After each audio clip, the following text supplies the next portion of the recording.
what role did Kurt Eisner's Jewishness play in his political career?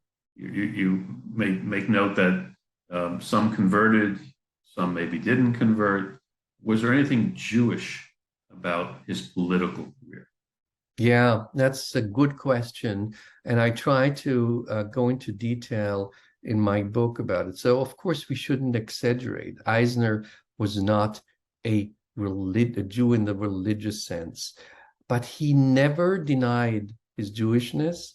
In fact, he emphasized that as long as there is anti-Semitism, or as he said, as long as Jews are a persecuted minority anywhere, I will not leave this community behind. He grew up in what we might call more or less assimilated Jewish family, middle-class family in Berlin.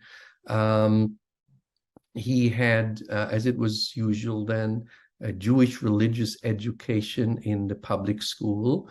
And he identified culturally, that's what we would say today, he identified culturally with a lot of the Jewish heritage of his family and of the Jews in general.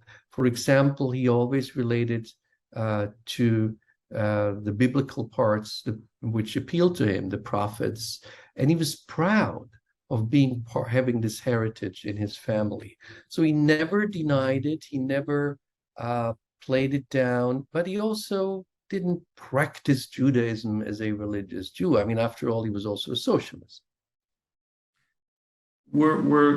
Was Eisner and the other Munich Jewish revolutionaries, were they different from other Jewish revolutionaries, perhaps those in Russia, in how they identified with the Jewish community?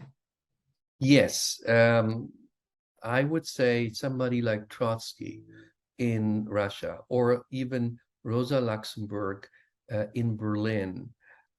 They downplayed their Jewishness very much. They tried not to make this in any way a topic. And Eisner was different.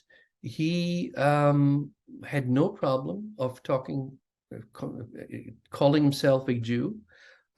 He had no problem of openly coming out against anti-Semitism, whereas Rosa Luxemburg said, if Jews are attacked, it's not dearer to her heart than any other one would be attacked. And for Eisner, it was something that he had, and we know this from his private correspondence.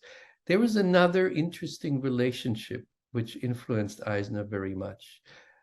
In his younger years, he was a young journalist in the small city of Marburg. And Marburg was a university town. And that's where Hermann Cohen, the most important Jewish philosopher of the late 19th, early 20th century, taught as a professor. And the two of them developed a very close friendship. Hermann Cohen wrote one of the most important books later in life on Judaism as a kind of rational religion. He was a big German patriot, and in contrast to Eisner, he was not a pacifist. He was very much in favor of the German war effort, but he died before the war was over. And the two of them developed a close relationship. And for those of listeners who are familiar with Jewish philosophy, Hermann Cohen is a big name, and Eisner was very much influenced by him.